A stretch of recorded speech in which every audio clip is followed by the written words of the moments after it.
I'm really looking forward to sharing this morning to everyone. We are right here having an opportunity to embrace 2021 in a very different frame. This is your host, SrDr, and I am really grateful to be joined by a very powerful revolutionary African man. We're going to start with that first. Then we're going to start with that spends a significant amount of time as an educator, as a journalist, as an international revolutionary activist, among other fantastic things that I'm sure he'll share with us. So I want to just welcome, I like going straight to the chase. We really would like to welcome our beloved brother, Baba Obi Egbuna. Thank you. Thank you. And I know you don't get the opportunity to have that happen all the time. So I know No. you didn't know how to process that for a second. I could see it in your face. You're like, Yeah, who's that? Who's that? that was different. You know, and I really give thanks because we can easily go through your CV, your record in regard to your skills, talents, and expertise. However, our focus this morning is to really follow up on a series of conversations that we've been having for some time with various activities, initiatives, and programs that you have really been instrumental to. I'm very grateful that over the course of the holiday season, you shared with us a very powerful piece of work that you did with your students at the Reach Charter School in the US.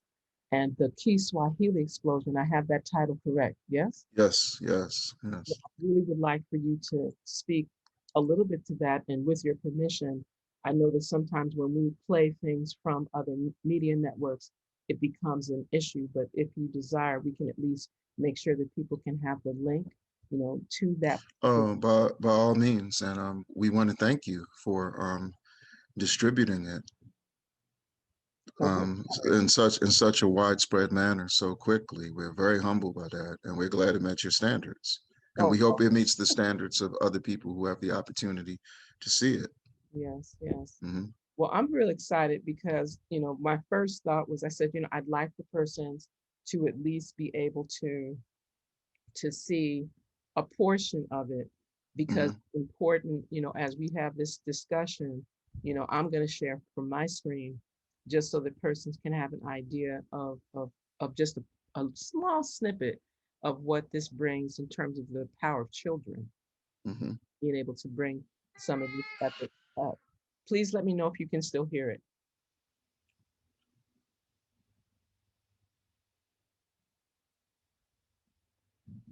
In the streets of Dodoma, which replaced Dar es Salaam as Tanzania's capital in 1996. 8 homeless children desperately roam the streets looking to survive at all costs. Their daily routine includes everything from selling newspapers they steal, shining shoes, wiping windshields of stationary cars, waiting for a green light at the intersection. Some of our people who speak the beautiful and rhythmic language of Kiswahili when referring to homeless children use the term Izuraji, which means in English, roaming around.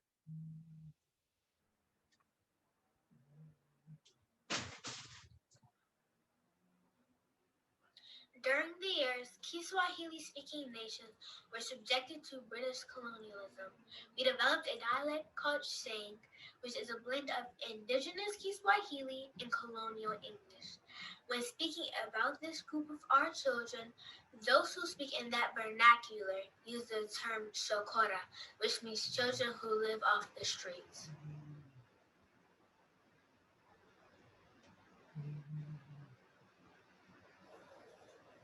The academic sector of society who have developed rather stuffy and snobbish disposition towards these children refer to them as watoto wa mitaani, which means street children. Unfortunately, the religious / spiritual, devout sector of the community who remind us on a daily basis that we are born sinners whose souls are vulnerable to devilish temptation, simply say, Watoto Wasiku Hizi, which means children of today.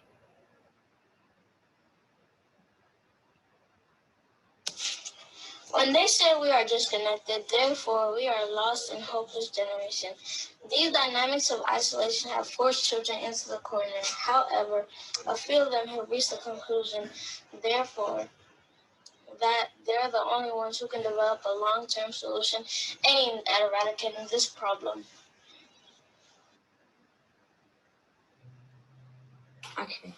The courageous and visionary Chukwuwatato's ready to tackle this problem consists of 8 young children who are between the ages of 9 and 13. Their burning desire for a solution outweighs the pain and suffering which stems from a life lack of basic necessities.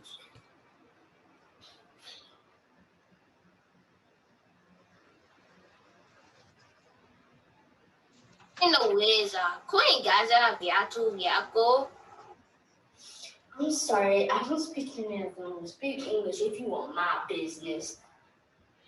Good morning. Can we please shine our shoes? Sure, but if you don't mind me asking, what are you doing out here so early shining shoes? Shouldn't the two of you be in school? You have money for food, transportation, or school supplies. Katunis Pedwa, Kuhakisha, Kabo Police Awaza.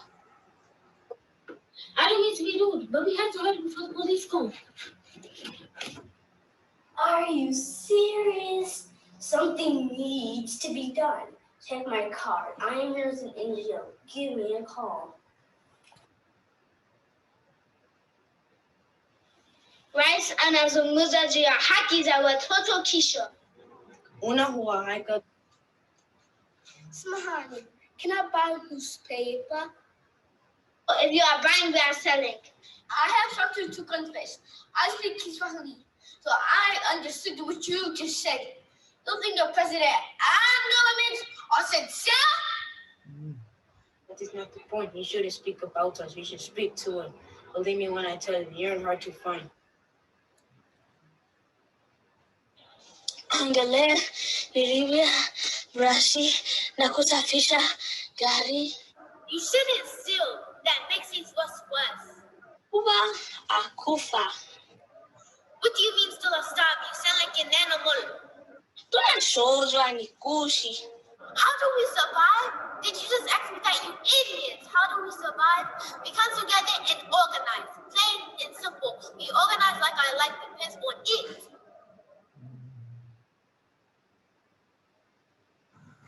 Sharachi, wakoni karibu sawa na yangu.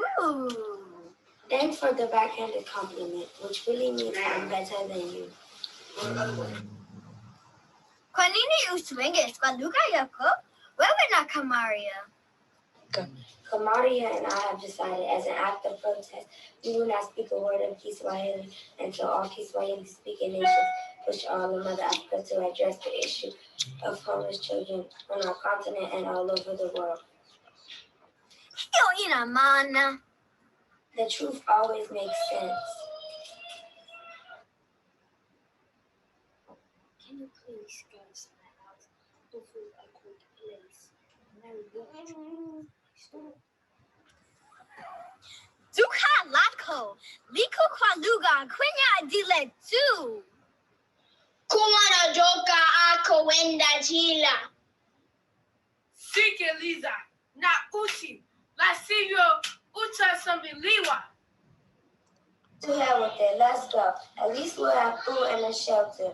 You put us in jail because a child of colonialism orders you to do that. I can't take this. Take us to jail.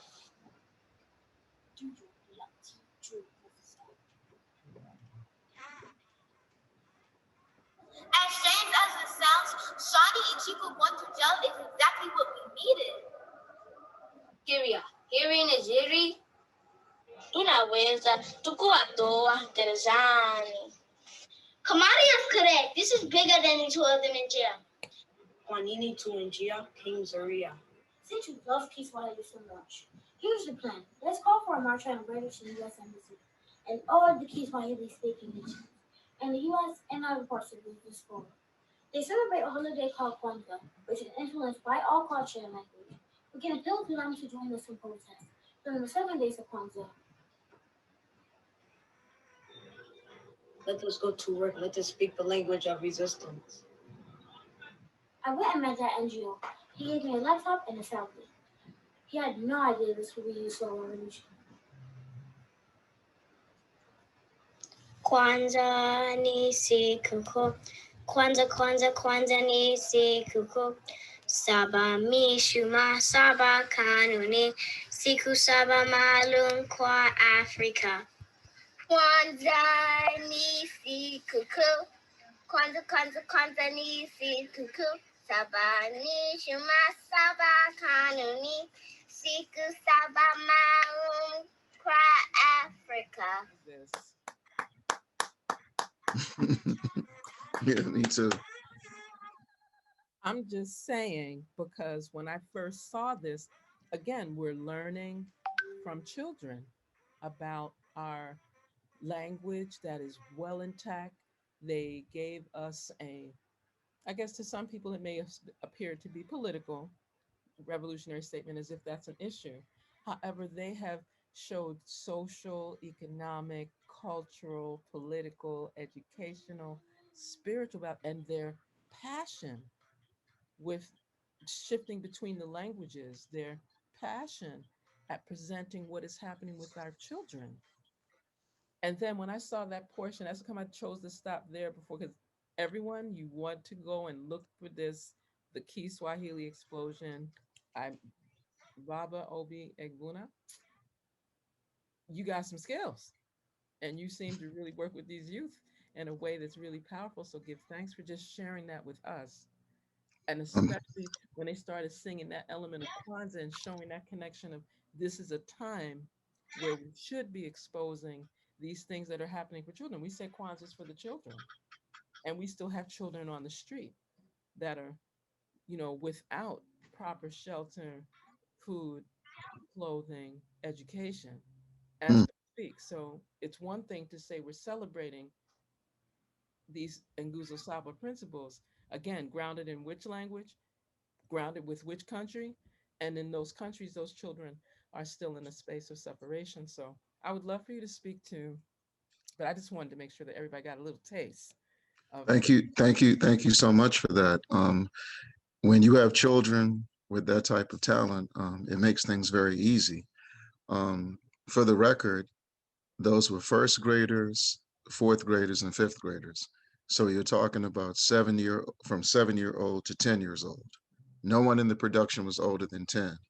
And in the 21 plays that we've had performed, we have 4 that we wrote in May that haven't been performed yet. But of the 21, that was the youngest cast we've ever had to carry a play. And of course, that was our first virtual play based on the socio-political reality of this historical moment. So it was great on a multitude of levels. So thank you so much for sharing that. And it took us a month and a half to put that together. What we did to prepare for it, though, before we started rehearsing and before the script was even complete, we made the Kiswahili class, which we have every Thursday, for just 50 minutes. We made it conversational. So the very first class, they acted out going to a shoe store, ordering shoes in Kiswahili. Then the next time it was washing dishes. Then the next time it was doing their chores. Then the next time it was waking up to go to church. Then the next time it was going over their homework with their parents. And the objective of that was to get them familiar with the cadence of the language, the rhythm of the language, so they could be comfortable conversationally. Then after that, every time we have a production, we usually use a historical point of reference. So they had a chance to watch the original version of Lorraine Hansberry's masterful play, Raisin in the Sun, with Sidney Poitier and Ruby Dee. They watched the stage version with Esther Roll and Danny Glover. And then they watched the version with Felicia Rashad and Puffy Combs. So they looked at that. And it is from there that they got into the emotional range of putting on a production, the expression. So all of that went into this. And then they came up with some very creative ideas on their own. Like the young brother, he's 10 years old, that had the singlet on or the tank top, whatever part of the world you're from, whatever vernacular you use. His peers were challenging him, wondering why he did his part in the dark. And he's from Cameroon, and he started his formal education in Cameroon. So he was explaining to them that it gets dark in Mother Africa around 6 o'clock, regardless of the season. And when it gets dark, it gets extremely dark. So he wanted to capture the essence of what it would be like to be a homeless African child in the dark nights of West Africa and the dark streets of East Africa, the dark streets of Southern Africa in particular. So the fact that he was able to take his personal experience and infuse it into the production, I was very humbled by that. So it just goes to show you that when you empower them, they'll be able to take the things that they've been exposed to and infuse it properly. Correct, correct. Mm-hmm. And what are some of the other areas that, like you said, there's been more than 20 plays? Is this a piece that you would like to see done, of course, at some point live in Africa? And if so, what places, which nations would you desire to do a piece of this nature? Oh, in all the Kiswahili speaking nations. Okay. So we're going to send it to the Tanzanians. We're going to send it to the Ugandans. We're going to send it to Mozambique because there's a portion of Mozambique where they speak Kiswahili. It's now in the schools in what's called South Africa. Some of us say Azania. You're talking Rwanda, you're talking South Sudan. So you're talking a bunch of places. And that was the reason because there are 14 million homeless children in the eastern region of Africa tonight. And you put that in the context of a broader dynamic where at this moment, Forbes magazine boastfully showcases 2030 billionaires whose wealth is worth $9 trillion. But at the same moment in history, you have 784 million people on the planet who live off of $1.90 or less a day. Of that 784 million, 400 million of them can be found on the African continent. Of the 25 poorest nations in the world, 22 are in Mother Africa. The other three are the Solomon Islands, Haiti, and Afghanistan. And if we took people to Haiti, if we took people to the Solomon Islands and they didn't see the flags, they would think they were in Uganda. They would think they were in Burkina Faso. They would think that they were in Nigeria. They would think they are in Zimbabwe or Namibia. So it was very important to Pan-Africanize the struggle to eradicate poverty. And we felt that the play would resonate not only with the Kwanzaa celebrating sector of our community, but our broader community, because in North America, for example, at this moment, some people, depending on who you speak with, they'll say we are somewhere between 12 to 15% of the general population, but we as a people are 43% of the poor in this country. And the fastest growing group are children. I mean, homeless, 43% of the homeless. And the fastest growing group are children that are homeless. So we figured that we would take a cultural medium that we've made our own in North America and give people an understanding of the geopolitical realities and challenges that the nations where the language is spoken, where the culture is practiced, this is what they're facing at the moment at a time in history where our young people are gravitating to a symbol of generational wealth. They say generational wealth, where we're at a quandary because we're not trying to acquire new wealth. All we're trying to do is reclaim what's been stolen from us. And as the great Frantz Fanon said so long ago, wealth is not the fruit of labor, but the result of organized protected robbery. Our former colonizers seek to protect at all costs what they've robbed us of. The imperialists seek to protect at all costs what they've robbed us of.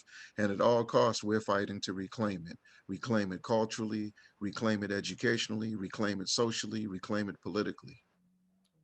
Well, So that's the lines are drawn.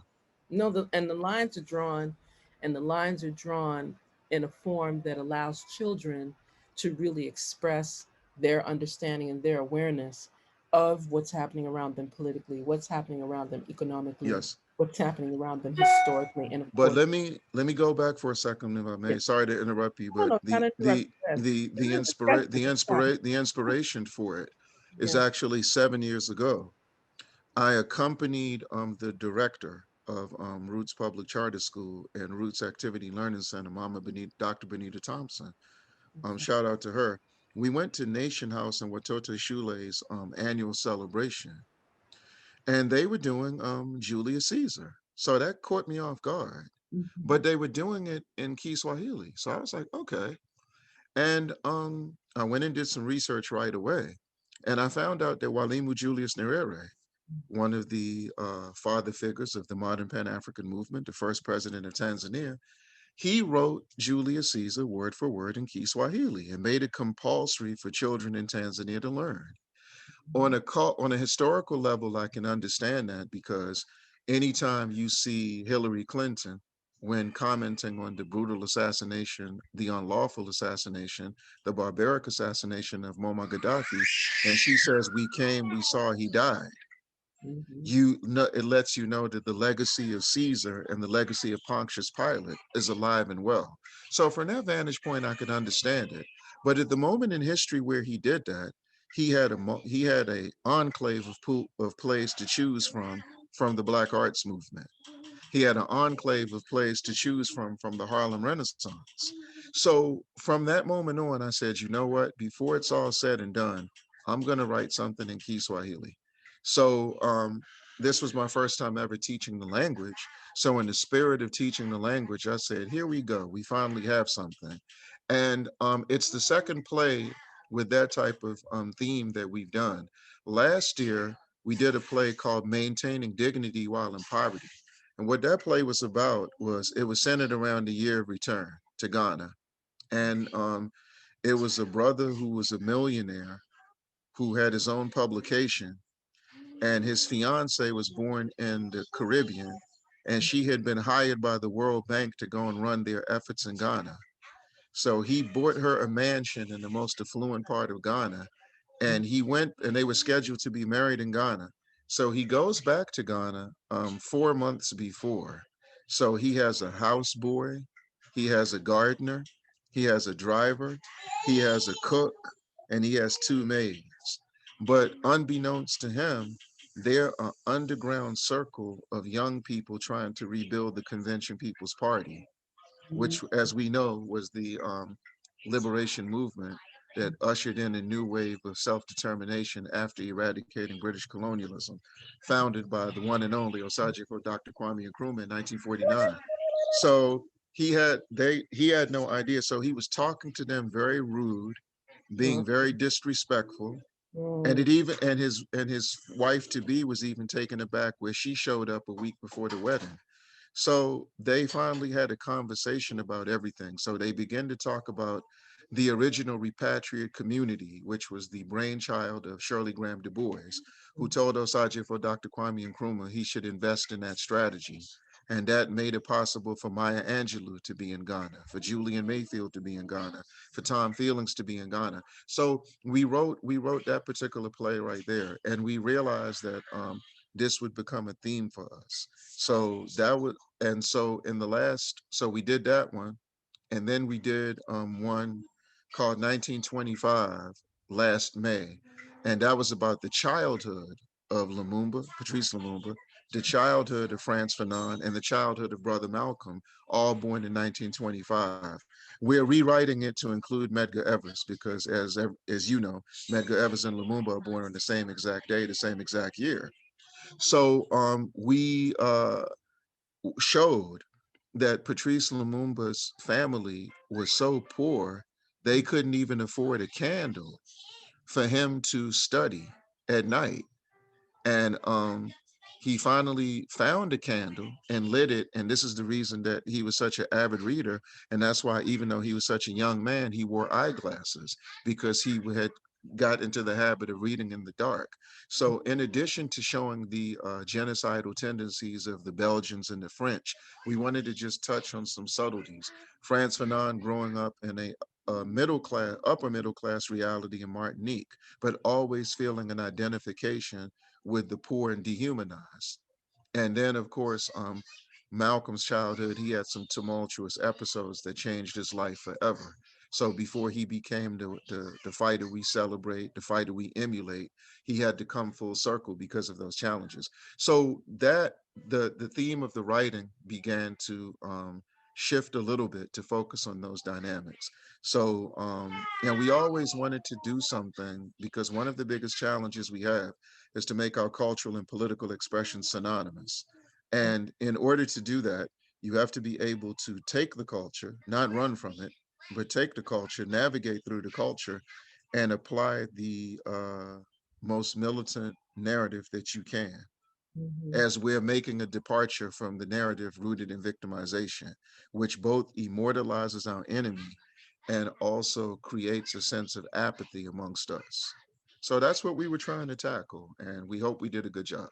Right. Well, I am definitely, not the voice of everyone, but I can speak for a large body of sisters and brothers that have had the opportunity to look at the film and to see that the message, the intention, the professional element that the children brought to this work and the amount of information. There were many things that many people weren't aware of in regard to what's happening with children, that are homeless, that are in the street, that are doing whatever they can so that they can eat, have some access to shelter, acquire clothing. So when we go to the continent and and I'm speaking collectively, those of us that go to the continent from the West, it's very important that we're aware of it's not just children banging on your window or coming up to your taxi driver begging for money. These are youth. That's how they're able to survive and live. It makes us shift on the $300 and $400 US dollars per night space that we stay in, and the driver that we pay $500 or $600 or more per week to drive us around, versus if we were to give that youth $100 US and they'd be straight for a minute.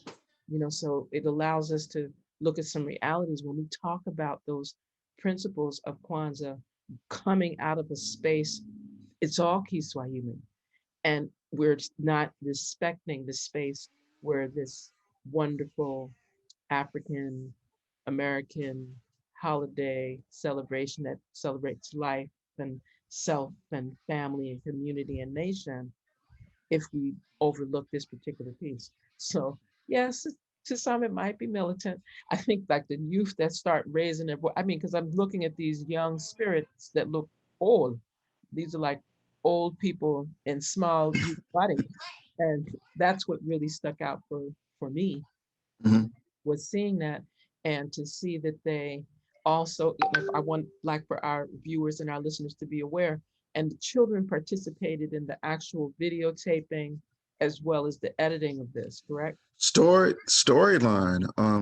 The person who did the virtual backdrop and virtual layout and the subtitles, he's a former student. Okay. He's 24 now. I taught him between the ages of 10 and 12. He graduated from college and he came back to Roots, and he's been a teacher there. He's going into his 3rd year. So he saw the 1925 play performed in February in honor of the father of African history, as we affectionately call him, Dr. Carter G. Woodson. And he just ran up to me. He wouldn't let me out the door. And he said, I've got to be involved in the next production. I've got to be involved in this theater company. I'm very versed in virtualizing cultural expression. Please give me that assignment. Please give me that responsibility. And so when I started working there, we went through training beginning in August.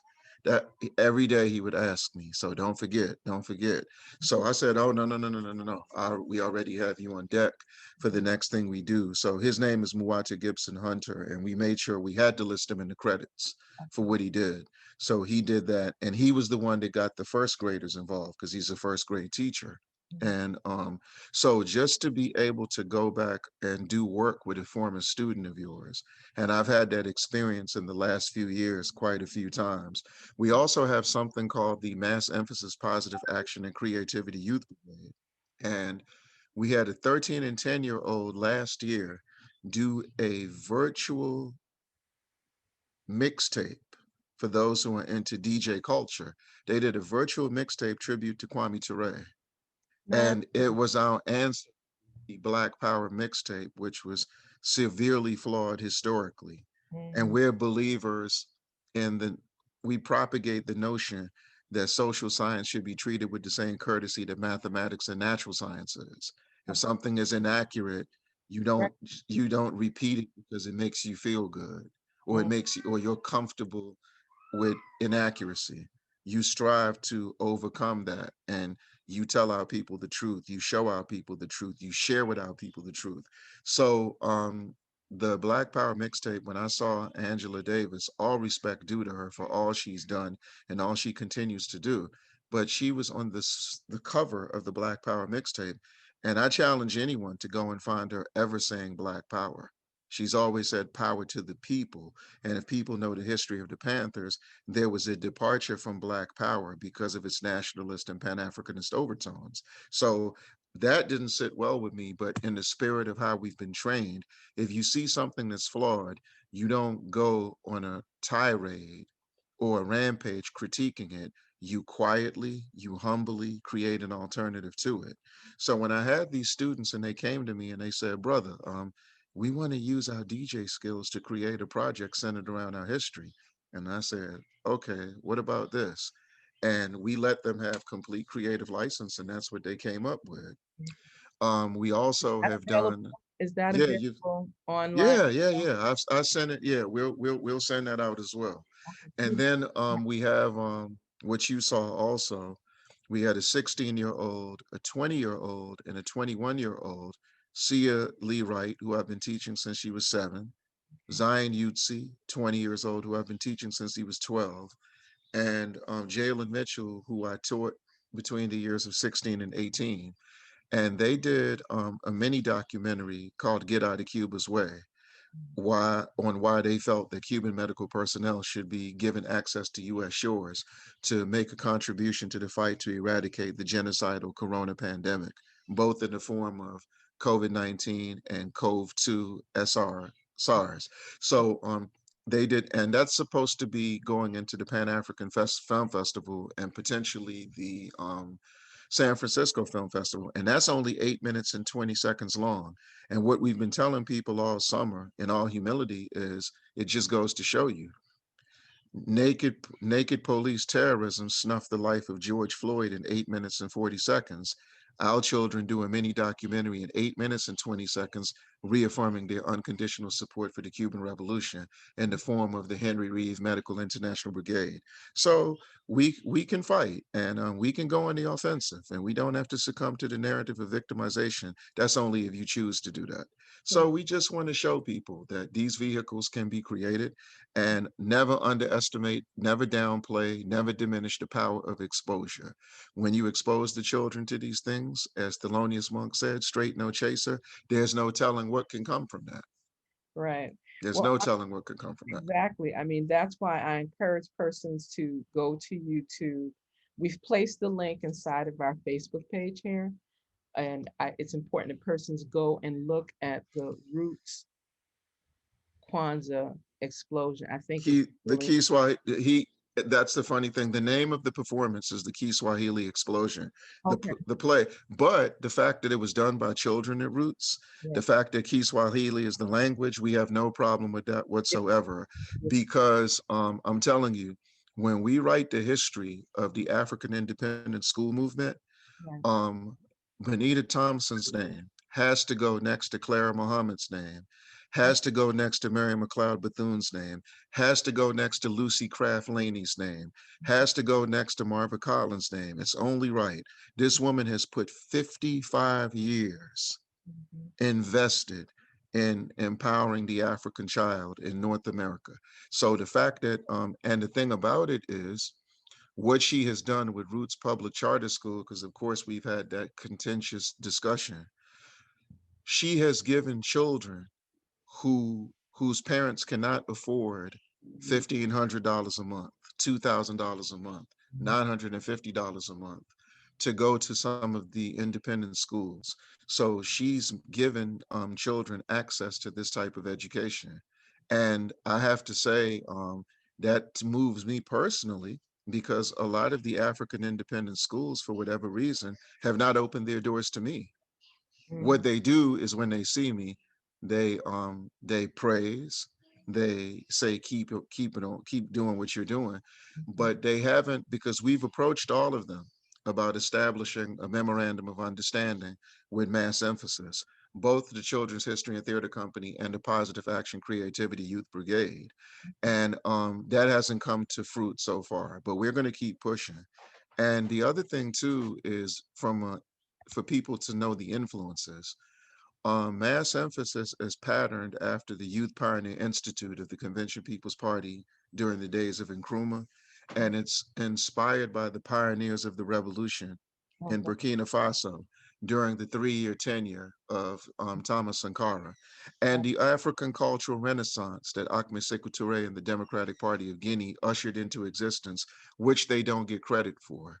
I'm amazed at all these drumming and dancing ensembles throughout the diaspora that don't recognize that Ahmed Sékou Touré in Guinea popularized African drumming for the world, or Catherine Dunham, who popularized African drumming and dancing for the world.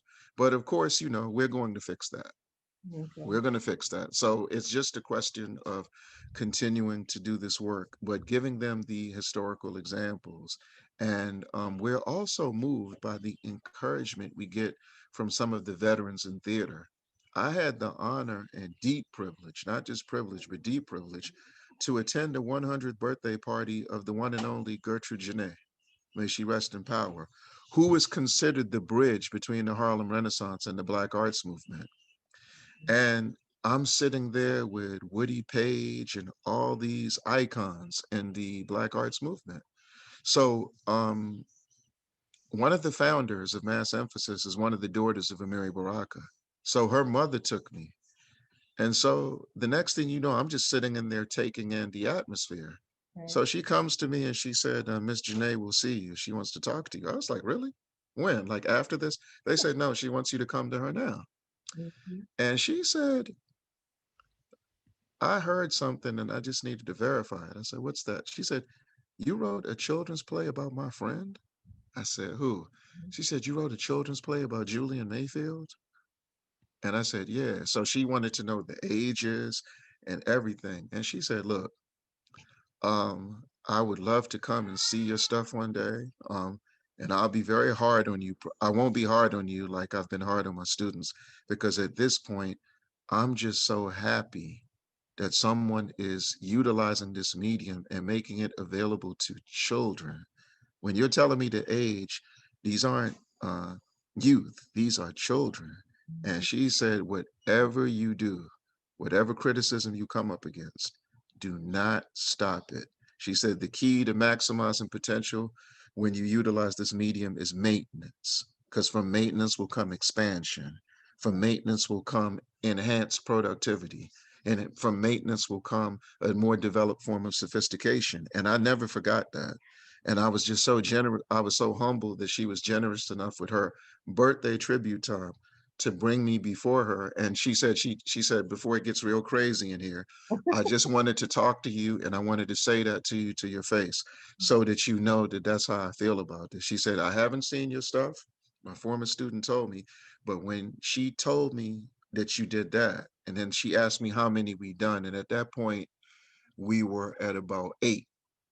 And when I was telling her the names, the themes of the play, a play about Osajifo Dr. Kwame Nkrumah and Thomas Sankara, a play called Same Neighborhood, Different Perspectives, a conversation between General Colin Powell and Kwame Ture, War in the Classroom, Cuba's Greatest Army, a tribute to the Cuban doctors. And remember, many of the pioneers of the Black arts movement, they were faced with the challenge of camouflaging a revolutionary narrative.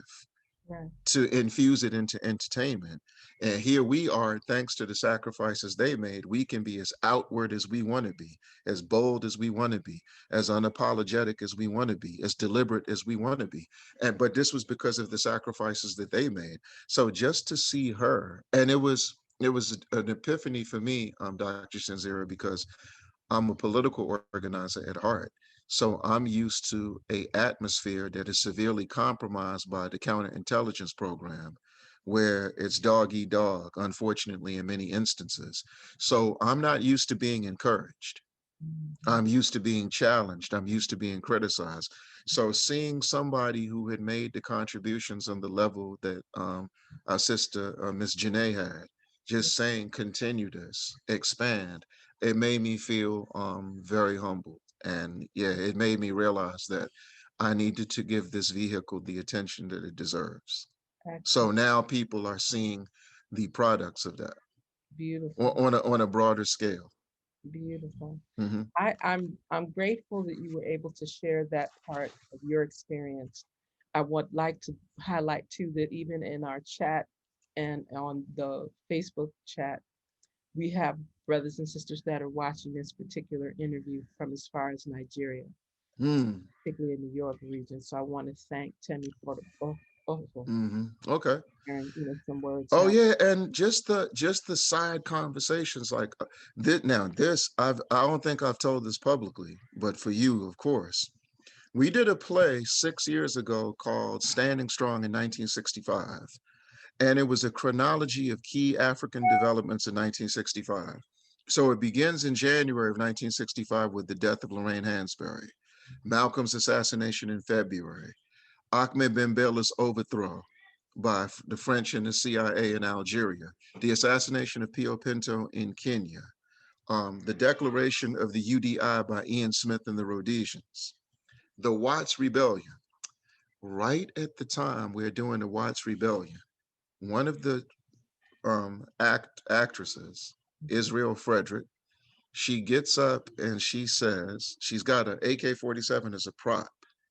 And she says, we're sorry that Dick Gregory got shot coming to Watts, but we want him to understand that when you come to Watts speaking nonviolence, that's like those African languages we don't speak anymore because we were stolen.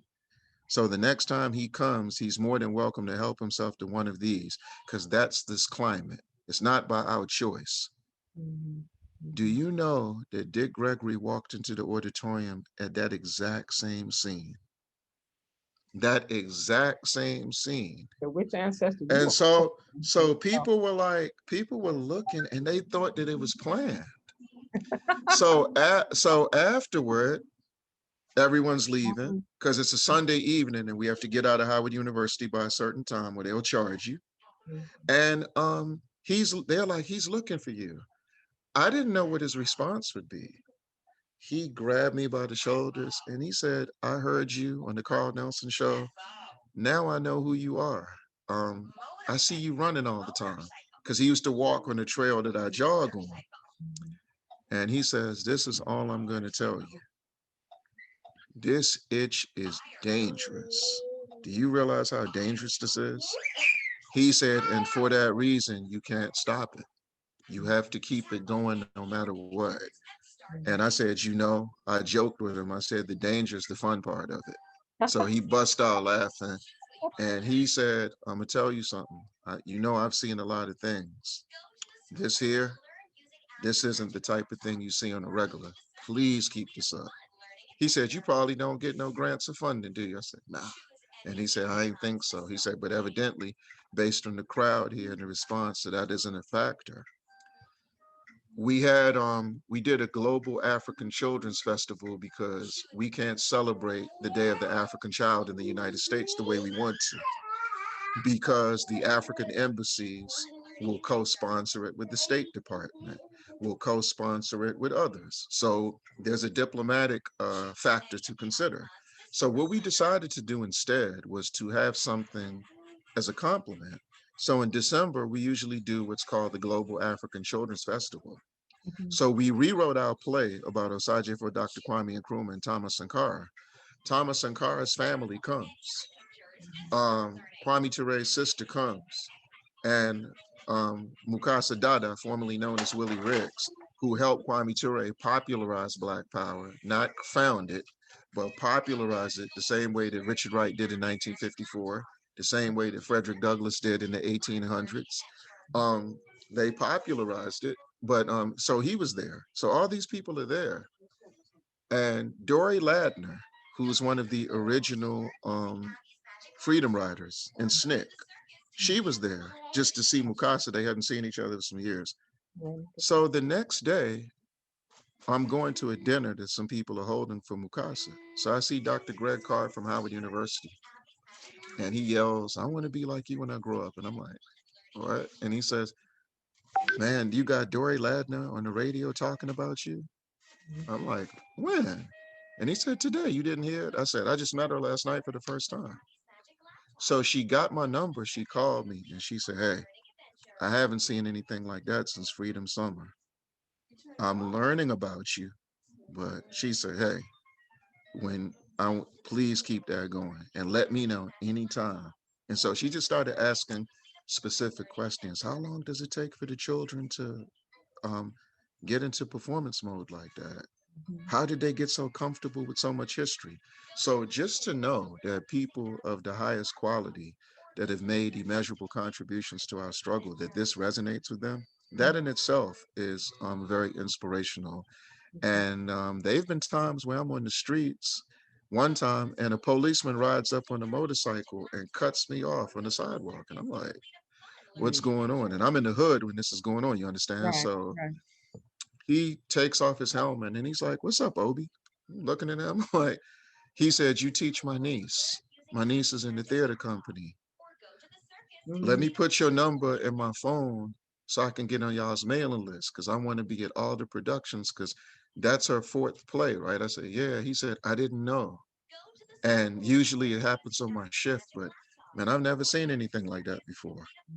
And I want to, with your permission, I want to start recruiting kids for it and everything. It's a police officer now. Right. So I think that it's just coming at a time where we recognize the impact of Western imperialist popular culture, and to know that you can create an alternative from the bottom up, not a watered down alternative, not an alternative they created to purposely rechannel and redirect us, but something that organically comes from us. And we did it. It started at roots because I'm always looking for ways to engage children when teaching. I've been teaching African history to children for 30 years now, going into 31. And so we just experimented with this 10 years ago. And 20, 25 plays later, here we are. Beautiful. Here we are. Mm-hmm. So well, I'm grateful for that assessment and analysis because there are so many other areas I'd like us to go to, and just in this the time and the frame, I'd like for our listeners, our viewers, to also know about the relationship that you've had with Cuba, with Zimbabwe, you know, as a journalist, as a playwright, you know, as a revolutionary activist. Would definitely want to make sure persons get this name clear because you serve as a founding member of the Mass Emphasis Children's History and Theater Company. And I'm the advisor to the Mass Emphasis Positive Action and Creativity Youth Brigade. Okay, beautiful. And what that's centered around is the never-ending struggle against the African brain drain, where we have to be able to identify the skills that our children have for the purpose of encouraging them to create projects centered around those skills. Cia Lee Wright is a documentarian at 16 years old. She did her first one at 12. Her brother, Rasef Wright, he's a documentarian. We did a video last year called Vision with Zion Utsi. He did a whole poem, a video poem about Cuba and Venezuela's Project Miracle, which is aimed at eradicating blindness in the Americas. So the DJs we talked about, the Reed children, J Rock and Naomi and Xavier. So what we do is we identify the skills they have, and then we just try to encourage them to develop projects rooted in our narrative with those skills. So yes, now channeling to Cuba and Venezuela real quick, I mean to Cuba and Zimbabwe real quickly, Venezuela also. We've done 3 plays about Zimbabwe, children's. We did a children's play honoring the life of Amai Sally Mugabe, the first wife of the late president of Zimbabwe, the Pan-African icon, Robert Gabriel Mugabe. Many people, they met in Ghana, both teaching at St. Mary's College in Takoradi. Shout out to Ghana. And she following the dictum of Osagie for Dr. Kwame Nkrumah, the best way to measure the degree of a country's revolutionary awareness is by the political maturity of the women. So she follows her husband into battle-tested Rhodesia, Southern Rhodesia, and he goes to prison as soon as they get back, and she has to sleep in a different house every day. So she died in 1992. So from 1980 to 1992, and from 15, she was 60 in her, I think she was approaching 60. Only 12, 15 years of her life, she lived as an independent person. The rest of the time it was under colonialism because of her choice to continue to fight.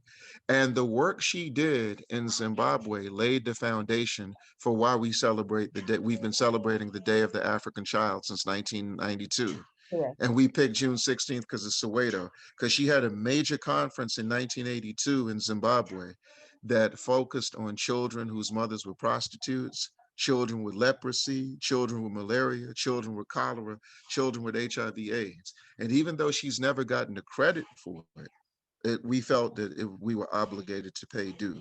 We did another one with the daughter, the youngest daughter of the leader of the armed struggle in Zimbabwe, General Josiah Mangama Tongogara. So we did one called the Yinga Yinga in the Bush, and we did one about the Hero's Acre. And then with Cuba, that was our second performance called Cuba's Greatest Army, a tribute to the Cuban doctors. And for years now, but it looks like it's finally going to pass. We're on the verge of having the first children-to-children's exchange with La Comunita, which is Cuba's national theater company. And we're supposed to be doing something very similar with Venezuela. And so we have that going on. In terms of work that we're doing right now, because time is of the essence, I know. We have, this summer, we started something called the Get Out of Cuba Way campaign. So it starts off as a fight to bring Cuban medical personnel to North America. Then we did the documentary with the children. Then we had a cultural and artistic tribute that you were so helpful with. And we had artists from 5 Caribbean nations, 8 African nations, 14 US cities, Canada and 3 UK nations that participated. On January 16th and 17th, we're doing another tribute. This time we're infusing Haiti. But the goal of this is to create a resource pool for Cuba's medical efforts on the African continent. They have 4,000 medical personnel strategically positioned and stationed throughout Africa who not only treat the sick, but they train and teach the children and youth who have aspirations to be nurses and doctors who are going to remain in their countries and resist the temptation of coming from France to Belgium or Australia or Amsterdam or the United States to live a more affluent and comfortable and safe existence based on what their perception may be. So we feel that that work we should provide any technical and material support and even financial support. So we're going to have an appeal ready on Dr. King's birthday weekend, and our plan is to engage the African Union, the COMESA, SADC, NAPAD, ECOWAS, the different regional structures, so that we have a memorandum of understanding with them that they're prepared to clear the way. All we want them to do is clear the way and channel us towards the vehicles where the contributions can be made, be it medical equipment, be it clothing for them, be it anything for them, so that they can continue to flourish, because it's not realistic for us to expect a blockaded nation that has lost nearly $200 billion since 1962 to continue this work on a shoestring budget and with very, very, very limited resources. So we still will be fighting, for them to gain access to US shores, but the time has come for everybody who talks about investing in Africa. But we know that their schemes are an extension of the Corporate Council on Africa, an extension of the Council of Foreign Relations, an extension of the US-Africa Business Change, which is now a component of the US Department of Commerce, which Rosa Whitaker, who actually wrote the African Growth and Opportunity Act when she became the first trade officer in the history of US diplomacy by that white liberal shining knight, William Jefferson Clinton. So with all that being said, instead of raving about that, ranting about that, in the spirit of true organizational resistance from the ground up, let's just create an alternative to it. That time has come. On the educational front, we had a benefit for the cyclone victims of Cyclone Idai last year. May all the victims rest in peace and power. This happened in Mozambique, it happened in Malawi, and it happened in Zimbabwe. And the United States government came out and said, give Mozambique and Malawi all the help they want, but approach Zimbabwe with caution. So what it made us recognize is we have to really deal with this dynamic of the humanitarian industrial intelligence police complex. We talk about the military industrial intelligence police complex and Homeland Security all the time. We talk about the missionaries and their religious exploits all the time, but we don't really deal with this humanitarian development where, when we gave those numbers for Africa earlier, on record, they are saying that Africa has received in 70 years, $4 trillion in aid. So evidently it's not going to the right places, and we're not going to appeal to them to do the right thing when we're able. So we're calling on everybody who wants to reverse Africa's fortune to become involved in that particular effort. But back to the educational piece. Zimbabwe has a 97% literacy rate. That should resonate with everyone who's fighting for affirmative action. That should resonate for everybody that's fighting to support HBCUs. That should resonate with everybody that's dealing with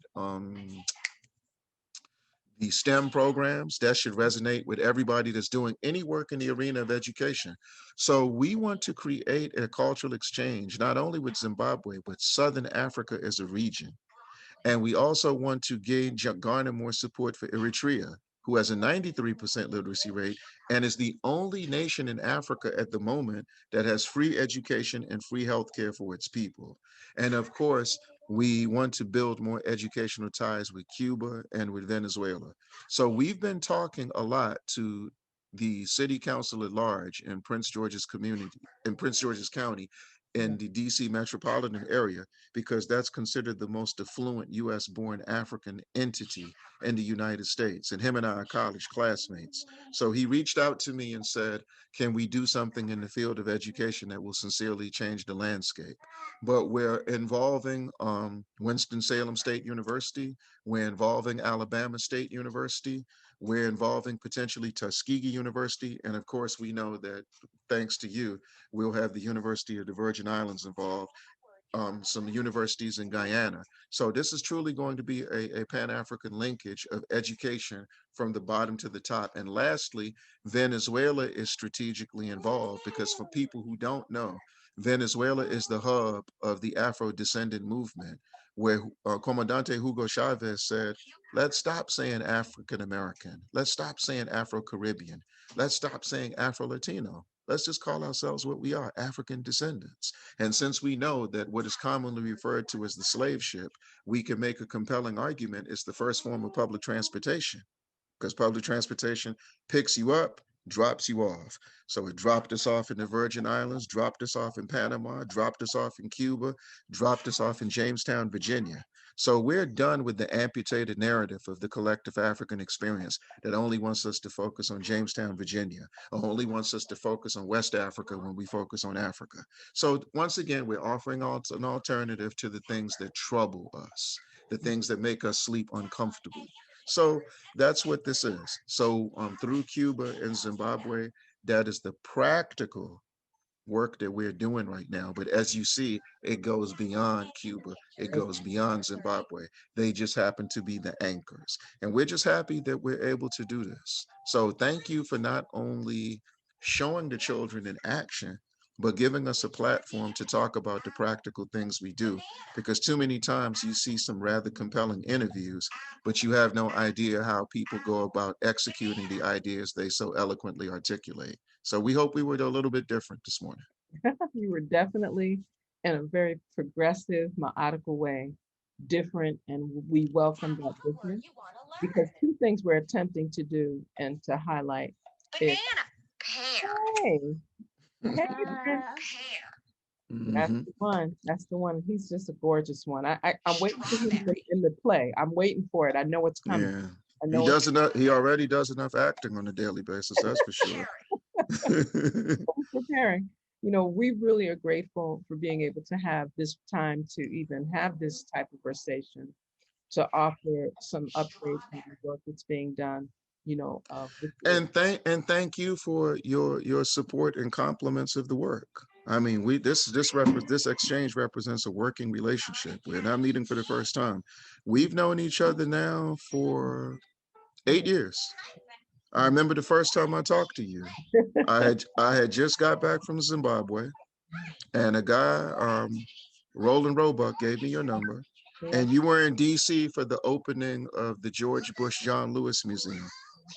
Oh, I'm sorry, but that's just a joke. But yeah. So and you were able to be there, and we talked, and you said you were on the way back to the VI, and you called me as soon as you got back, and we've been communicating ever since. So I'm happy for that, and thank you for everything that you've done. The way you've helped spread, because the play is only a week and a half old. Just for the audience out there, it's not old. It's relatively new. And just the fact that it's because you've helped spread it throughout the Caribbean, we're so humble for that. And we'll never forget the role of the Caribbean to the Pan-African struggle. Okay. So that's important. Yeah, that's really important for us. Yeah, we're looking into ways that we can also have our children, our youth, and our scholars be engaged, because there's we want branches of mass emphasis where they're not vehicles like it that exist, but in places where you have vehicles already in motion, we want relationships with you. We want memorandums of understanding with you. So every time we perform, you can perform, and we will bring publicity to your efforts. We'll introduce you to the community in the United States who's always curious about you. And interestingly enough, we had a play that we have not done yet called Dim Parsley, and we discussed it. And it's about the Parsley Massacre in 1934, and that Africans were subjected to in the Dominican Republic, who snuck there from Haiti, strategically snuck there. And so we're going to do that one. And there's a troupe in Haiti that's supposed to be doing that. And I got a challenge to do something, which I'm still wrestling with. I've been asked to write a children's play about the fallout between Forbes Burnham, His Excellency, and Dr. Walter Rodney. And some children in Guyana are going to be putting it on. Now, honesty compels me to say, I'm not sure if that should be my intro to Guyana, but we'll see. So we're still in conversation about that. But I'm halfway through with the script, though. I'm not saying we're going to do it, but I don't know if that should be the introduction to our sisters and brothers in Guyana, because they may not look at that favorably.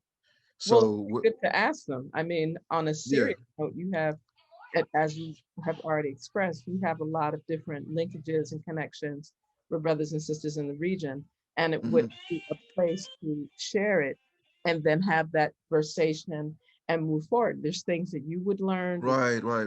No, but just in the scheme of just like, oh, and of course, one of the most beautiful, one of the most beautiful characteristics of history is the challenges that it imposes. So we love accepting challenges. We're more into accepting challenges than we are receiving accolades. You know what I mean? So because of the way we're trained and orientated. So I was like, wow, that is really, really, really, really a challenge. Right. You know? And so we're looking into that though. So we have that one. Okay. We have the one called Dim Parsley. We have one called Ready for the Revolution, which is paying tribute to Ahmed Sekou Touré and Mbalia Kamara, your listeners who don't know who Mbalia Kamara was, she was the leader of the women's wing of the Democratic Party of Guinea. And she was considered during the anti-colonial struggle the most dangerous woman, not only in Guinea, but in West Africa at the time.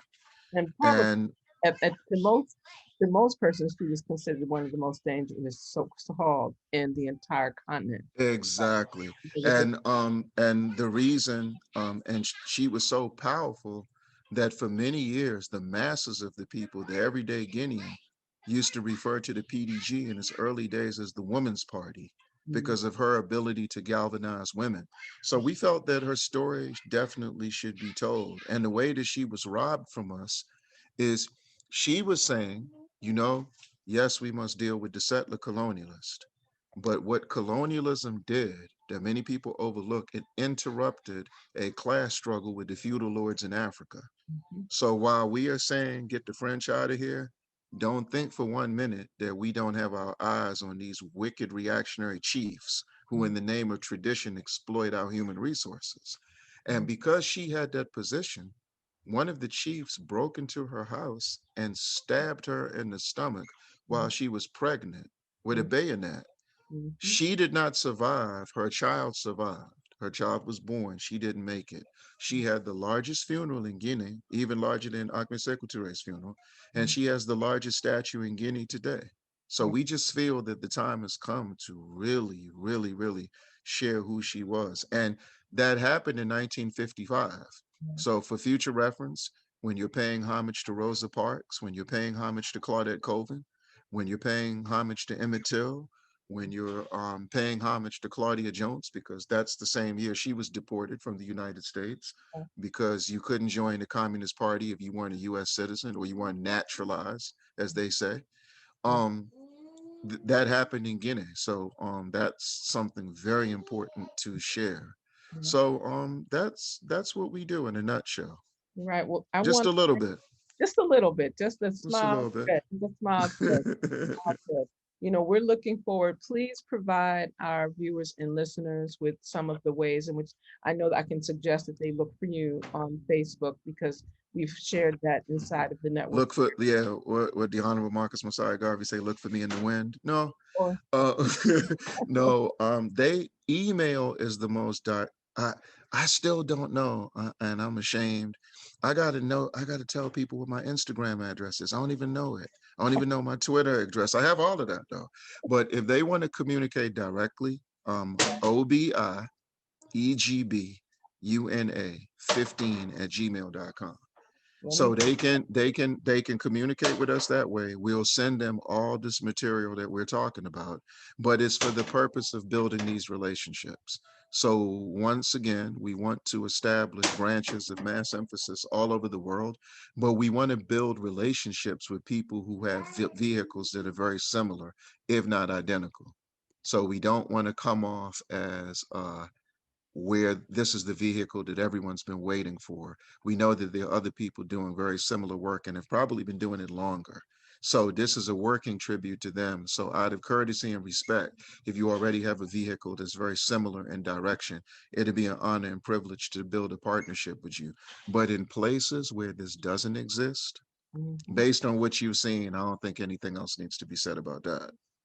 Well, primarily, I want to make sure that I highlight, you know, persons are very grateful for the amount of information that you shared in a relatively short amount of time, because there are many of our brothers and sisters that do not have the joy and privilege, luxury time, or even the skill set, or in many instances, just that's not their passion to read and study as extensively as you have. As an educator, we know that you've had to do that as well. Yeah. I did not go into the piece of, you know, I like to keep everyone in their own thread and so forth. I just want to make sure that I am not disrespectful in any way to the memory and the foundational core that your father brings to the table as well. Oh my goodness. Oh.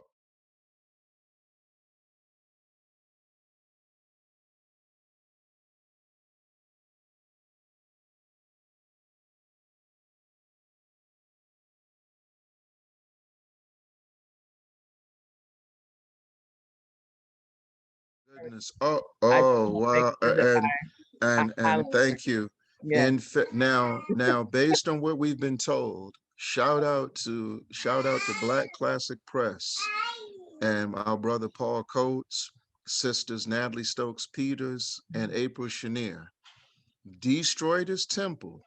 For those of you young, you wise young people, commonly referred to as elders, for those of you who remember that book was the answer to Kwame Ture and Charles Hamilton's book, Black Power, The Politics of Liberation. It's called Destroy This Temple. And it was an account of the struggle to build the Black Panther Party and Black Power movement in Britain, in London. In London, it was inseparable. Black Power was accepted, and the Black Panther Party accepted Black Power. No white liberals came in and imposed their will. That didn't happen over there. And so his book is an account of what him and Michael X and so many others have done. So the book then is going to be re-released sometime in February. And I was able to write a new introduction on it. Yes. So if everything goes according to plan, that book will be available for the African world. So I'm looking so forward to that. And we'll see what happens with that. So thank you for giving me a chance to mention that. I was going to wait and come back and do that, but it's no, definitely on a, it's important. So it's definitely on the way. And for people who don't know, I am the son of Obi Egbuna Sr., who was the co-founder of the Black Panther Party in London, who is the world-renowned author that helped revolutionize African literature and spread it in the diaspora. His first novel is in 1964, Wind versus Polygamy. It was Britain's submission to the historic First World and Arts Festival in Dakar, Senegal in 1966, which Lyndon Johnson appointed Catherine Dunham to go and help organize and what have you. And from that came Emperor of the Sea, The Madness of Didi, The Ant Hill, Diary of a Homeless Children's Prodigal, so many of the different cultural works that he had that helped shape the African literary experience. And so many people are not as familiar with him as they are others, but trust me, he definitely made an indelible mark on African literature as well as the politics. He just sacrificed his literary career to stand with those of his time. And he was in Britain at the same time that Fela Kuti was there studying music, at the same time that Maurice Bishop, the Prime Minister of Grenada and leader of the New Jewel movement, was at Gray's Inn doing law. When Tony Martin was there studying, doing work with the students out of the Caribbean there, when Walter Rodney was there doing his PhD. So, and an elder statesman, CLR James, was watching these young people help shape the political process for their generation. And so that's who he was. And the world will get a chance to be reintroduced to an original, authentic expression of Black power, because we see some that are deliberate attempts to redirect it and water it down, but we don't even need to focus on that. We'll do as Amilcar Cabral said, we'll return to the source and take care of business. So coming soon for everybody that's watching, the reissuing of Destroy This Temple. Right. Well, I want to thank you for sharing that. I think that's the most respectful way for us to close today. I just know that it was important. You mentioned something that resonated for me because I can remember Dr. Catherine Dunham as one of my dance instructors sharing with us about your Baba. And so, we were young. We were trying to read everything possible. We thought we had it together. We was, Black. If he would have known that, oh my Lord, because he told me a crazy story. He said because he was 31 when that play went to Senegal. Oh, okay. So he's sitting in Senegal and he's watching it. I mean, it's being performed. And he said it's these two old men sitting next to him. And one old man says, how many poems do you think you could write after watching this? Okay. And the guy said, my head's spinning. Then the guy who is the poet asked the other guy, "You think you could do a score to this?" And he's like, "Yeah, I'm sitting here now." Right, right. And he said, "I wonder who wrote it." And my dad said, "I wrote it." And they were like, "How old are you?" And he tells them, you know who he was talking to? Duke Ellington and Langston Hughes. That's what I'm talking about. That's what I'm Yeah. talking about. So he said after that, and it's funny because Kwame Ture told me before, he said that you know, at what point, I was 25 at the time, and we were on the way to the University of Maryland, Baltimore County, the last time he ever spoke there. Correct. At the invitation of the Black Student Union, advised by Dr. Ackland Lynch. Shout out to Dr. Ackland Lynch. So he says, when you gonna stop playing and do some cultural work? I'm like, huh? And it started from a conversation. We were listening to Santana's rendition of Olatunji's song. Ah. And he's like, who is that doing Olatunji's song? And I said, Santana. And he said, you have to go back to the source, return to the source. What you do? And he said, Santana's a baby to this. And I started laughing. He said, would you disagree? I said, no. I had both tapes on my dresser. I was rushing out so we could get you on time. I picked the wrong one. I should have brought both. And he said, oh, you know about that? I say, yeah, one of my hobbies, I'm a music collector. So Kwame says, you know, everything we're fighting to infuse into our political expression, the cultural sector of our community, the artists, they've been running with it decades before. You realize that? And so he's telling me this stuff. Then 15 minutes later, he smacks me on the shoulder. And I look at him, I'm like, why you hit me on the shoulder? He said, oh, I apologize. I said, what? He said, your father was doing that when we were babies. He was years ahead of us. And he said, so when you gonna get serious and do that work? And I said, what work? He said, artistry. I said, like plays and all that? He said, yeah. I said, I've never thought about it. He said, well, you should. He said, I'll tell you one thing, you'll reach way more of the masses. There you go. Because that's where and I never would have known, you know, and I didn't think about that conversation till I was writing the play about him and Colin Powell. And I remembered it at that moment, and I said, yeah. And every time I write a play, you know, I just look up in the sky like, yeah, I guess this is what you were talking about, huh? Right. And I just always think about that. And my father, we never had a conversation about art. Not a serious one, not me taking it on. But once he saw me start to do it, and I'll never forget, DC Cable put one of our performances on. And this was in my early stages of writing. So it was more the who am I thing, right?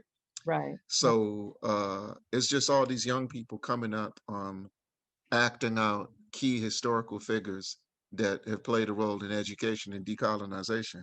But he's watching it, and he's very ill at the time. So it was hard for him to concentrate for a long time. But he actually sat up and he's watching it. And he's telling my mom, look at this children's play dealing with history. And my mom starts laughing. And he's like, what, you know about this? She said, that's his play. So he called me in the room. He said, this is the one? I said, yeah, that's the fourth one. He said, it's like 40 kids. Right. I said, yeah.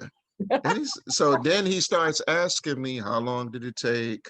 Where did you select them from? And that's the only extended conversation we ever had. Right. And matter of fact, we weren't even mass emphasis yet. Right. We only became mass emphasis after 5 plays. Right. But I swear on his honor and the birth of my son, that's the only conversation beyond 15 minutes that we ever had about me delving into art. But I was able to go back, and when he passed on, I'm going through his papers, and I'm seeing correspondence with Sarah Webster Fabio. Wow. I'm seeing whose daughter I've made contact with, because she proposed to the University of Madison, Wisconsin-Madison, that my dad should become the write-in-residence if he was to come there, because he had gone to Iowa for the world famous writers workshop at Iowa. And on his body of work, he didn't even have to do nothing. He just had to come to class and pass the classwork. Yeah, they were like, you've published as much as anyone in here.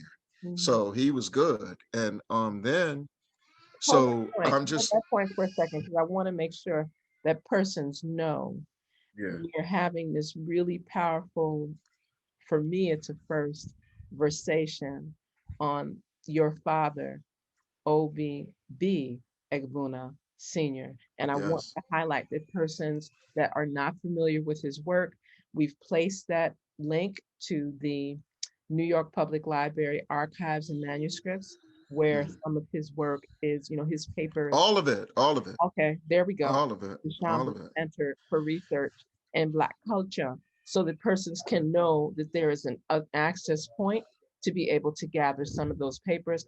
I'm so humbled, because at the Virgin Islands Caribbean Cultural Center, that's what we pride ourselves on, is having access and providing access to our students, our researchers, to writers of African indigenous ancestral evidence. I'm gonna send you everything. And the funny thing about it, I'm gonna introduce you to my mother next week, because she's over that. And what happened was, and it's funny though, because on the Life is Good album that Nas does, he talks about how when he was younger, people would say that's Oludara's son. Now people are like, oh, that's Nas's father. So just the fact that I'm able to introduce people to the works of my father is like one of the highlights of my 30 years of service to the people. And the crazy thing is, 4 years ago, I had the honor of taking Jesus Chucho Garcia, who was Comandante Hugo Chavez's advisor on African affairs, who has been chosen, as you know, by the Afro-descendant movement to spearhead the creation of a new curriculum, merging our experiences in the Americas. But his whole thing, as you know from talking to him, is African epistemology. Absolutely. So we took him to Selma, Alabama for the educational part of the Jubilee conference they have every year. He lost his mind, because at the time he was stationed in New Orleans on behalf of the Venezuelan government. So he had a ball. So he came back to DC, and so they're letting me know he's coming and he wants to talk to me. Because when I hooked up with him, he was only dealing primarily with university educators. He really had penetrated the high schools and the public schools and the African independent schools. So we've been doing that with him.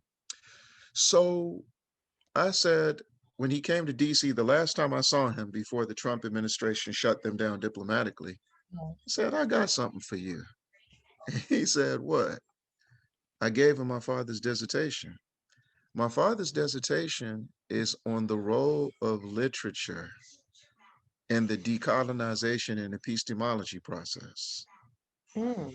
He started crying. He lost his mind. So it's supposed to be, so it's being translated in Spanish, from what I'm being told, so it can go into the University of Caracas. So just the fact that, yes, and I've talked to him about 4 times since then. And he told me how he consistently has to keep going back and reading that. And I'm like, that's not a book, though, or anything like that. He did that to satisfy Howard University. He kind of just did that randomly. But he just was so humbled by the theme of it. And my dad did that in the 70s. And finally, in the late 70s, early 80s. So he finally got cleared, you know the process, in 1986. But the layout of the work was done in the late 70s and early 80s and whatnot. So the fact that he was able to contribute, and yes, all his work is in Schomburg. It's at Howard, it's at Alabama State, it's at UDC, it's at Georgetown. And you talk about me, you wear so many hats too. I've never thought about that till this part of the conversation, to send you all of that stuff. Oh, you got it. That's coming your way, guarantee. Yeah. Yeah. So much. And my mom is definitely going to be very happy about this, because she always gets on me to say that while I'm doing all these other things, to make sure that I'm doing that part of the work too. And I'm like, that's kind of going on. So I had a conversation with the director of international studies at Winston-Salem State University about this just the other day. So I'm just happy to know that we're going to get that done. Exactly. So I am full. I know that our listeners are preparing to navigate how they can email you, link with the For theater sure. ensemble, learn more about the concert coming up. Please give that extra reminder of where, have you developed the platform already for the concert coming up in January? It's going to be on Twitch TV, but we'll let you know Monday. Okay. We're working on that today. Okay, So beautiful. yeah, and what we're going to do before that is we're going to re-show the historic effort from July, because a lot of people didn't get to see it.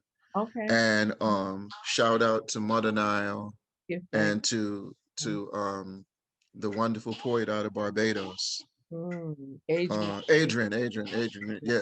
So, and we're going to contact them again because we want them to come. We definitely want them to come back.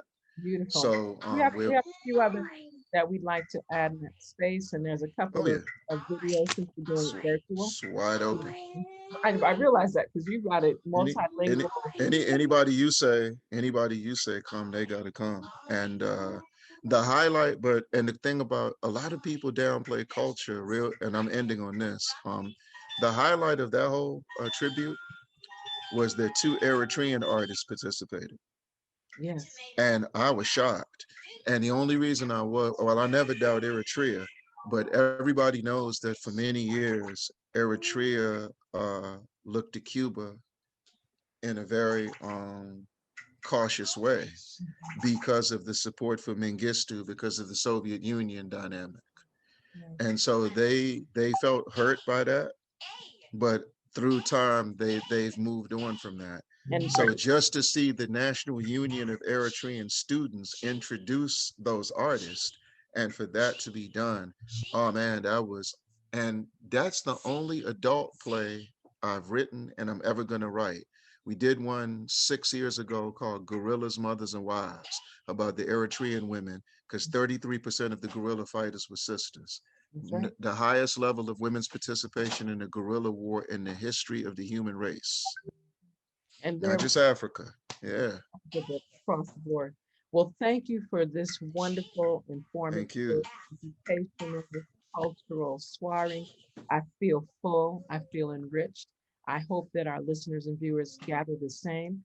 We've added the links to the Kiswahili explosion video that came out. It's very fresh, very new, December 2020.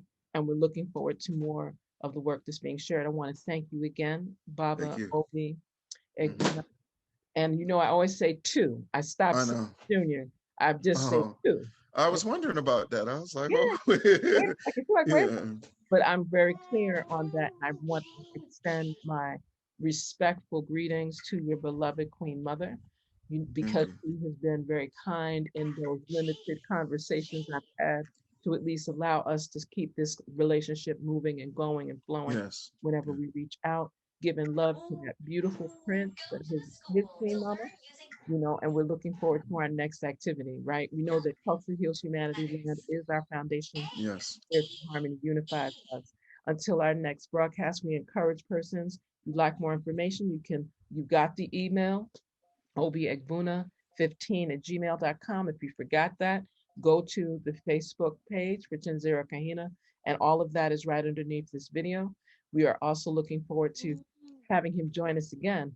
Believe me, there's a lot more to share. You know what happens to African educators. We have information, we have wise counsel to share. So again, we give thanks and praise. Everyone take care and enjoy the rest of your day. Thank you. Thank you. Thank you.